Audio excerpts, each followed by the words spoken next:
process.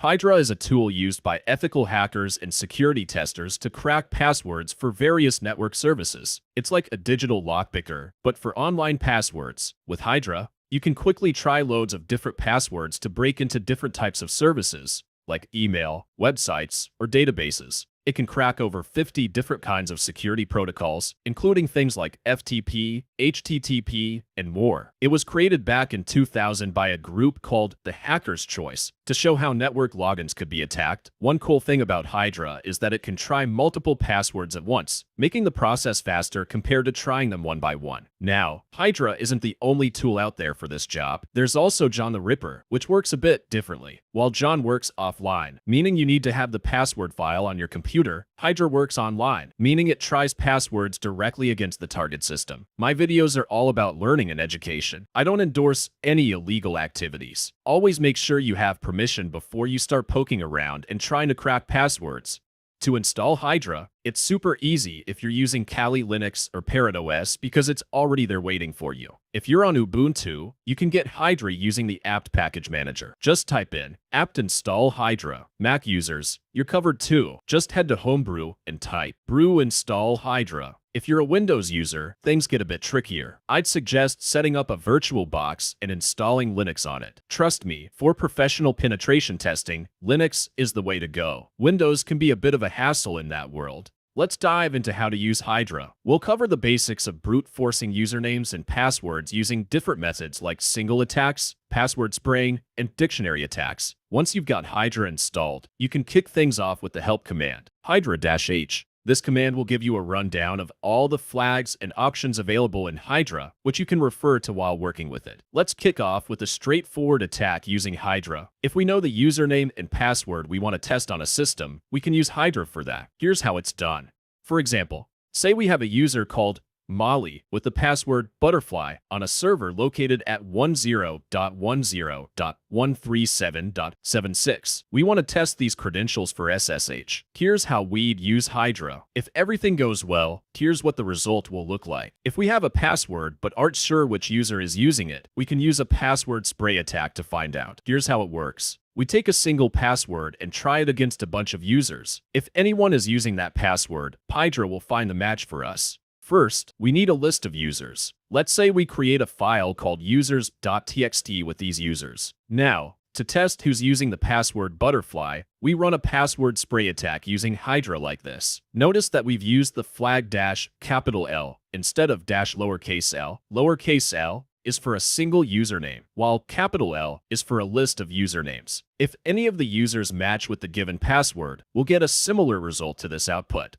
Let's dive into performing a dictionary attack, which is a common use case for Hydra in real-world scenarios. In a dictionary attack, we provide Hydra with a list of usernames and a password word list. Then, Hydra tests each password from the word list against every user in the list. For this example, I'll use the RockU word list along with the users.txt file we created earlier. If you're using Kali Linux, you can find the RockU word list at /usr/share/wordlists/rocku.txt. Here's the command for a dictionary attack. If the attack is successful, we'll see a result similar to the other commands. Hydra will highlight the successful username-password combinations in green for all the matches.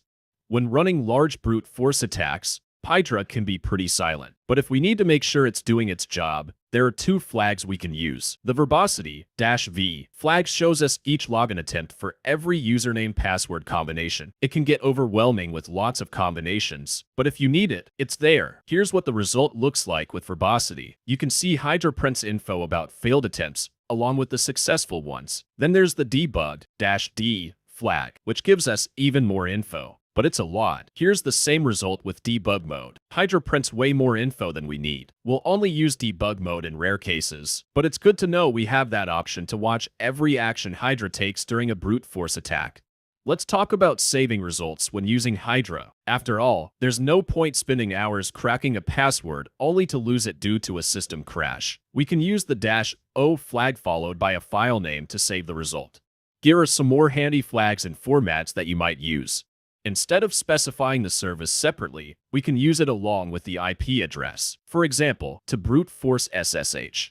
If Hydra's session crashes while an attack is in progress, we can resume it using the -r flag instead of starting from scratch. Sometimes system admins change the default ports for services. For example, FTP might run on port 3000 instead of 21. In those cases, we specify ports using the -s flag.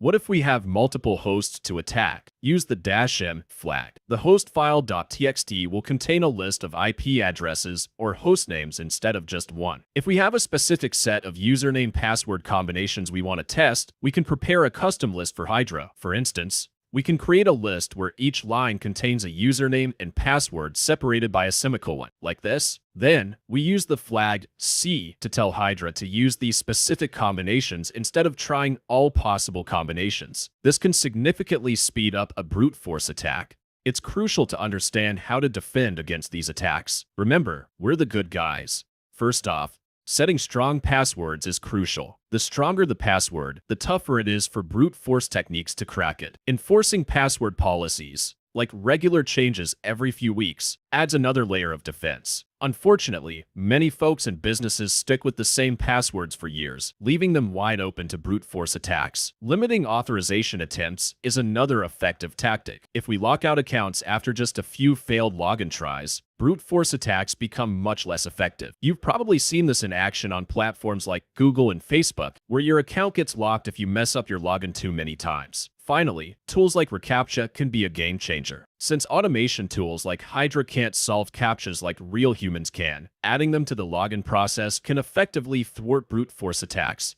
Hydra is indeed a powerful tool to have in your pen testing arsenal. Its speed, flexibility, and modular architecture make it a go-to option for attacking services like SSH and FTP. With support for parallelization, Hydra can efficiently test multiple login attempts simultaneously, making it even more effective. Plus, its extensibility allows for the inclusion of new protocols and services, ensuring it stays relevant and adaptable in the ever-evolving landscape of network security testing. Overall, Hydra is a must-have for any serious penetration tester. Thanks for watching. Like and subscribe. See you in the next video.